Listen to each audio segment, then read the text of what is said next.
윤석열 정부 출범 이후 재개발, 재건축 활성화에 대한 기대감이 계속 있었는데요. 막상 정부가 내놓은 8.16 대책을 분석해보니 규제 완화 강도는 약하고 정책은 구체적이지 못하다는 지적이 나옵니다. 이한기 기자입니다. 정부가 내놓은 이번 주택 공급 대책 키워드는 도심, 그리고 민간입니다. 도심에서 민간 주도의 재개발, 재건축 등 도시정비 사업이 활성화하도록 지원을 확대하고 규제는 완화하겠다는 내용이 핵심입니다. 그러나 전문가들은 5년간 전국 270만 가구를 공급하겠다는 이번 대책의 실현 가능성은 낮다는 의견이 지배적입니다. 민간 주도 공급 대책이라 민간 호응이 관건인데 이 정도 규제 완화로는 도시정비 사업을 기대만큼 이끌어내기란 역부족이란 겁니다.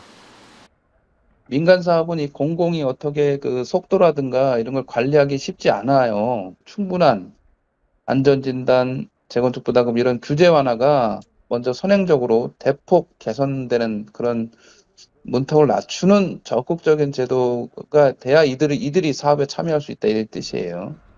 폐지 수준까지 거의 도달할 수 있도록 좀 더 적극적으로 해야 되지 않겠나 생각이 듭니다. 민간 택지 공급을 충분히 늘리려면 재건축 안전진단 구조안전성 비중을 2018년 개정 전 수준인 20%로 원상 복구해야 한다는 의견이 있었지만 정부는 30%에서 40% 수준으로 제시하는 데 그쳤습니다. 후보 시절 윤석열 대통령이 공약했던 30%보다 한 발 물러선 모습이라 재건축 기대감을 극대화시키지는 못할 거라는 분석이 나옵니다. 여기에 안전진단 기준과 재건축 초과이익 환수제 상한선은 어떻게 설정할 것인지, 신규 택지 후보지 선정 기준 등의 중요 내용이 빠져 구체성도 떨어진다는 지적입니다.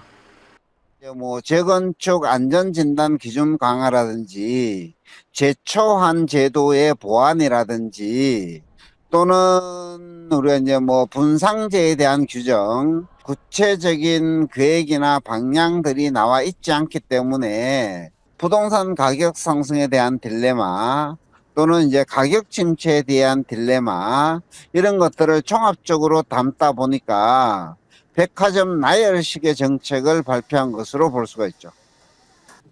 5년간 전국에 270만 가구를 공급하겠다고 천명한 윤석열 정부.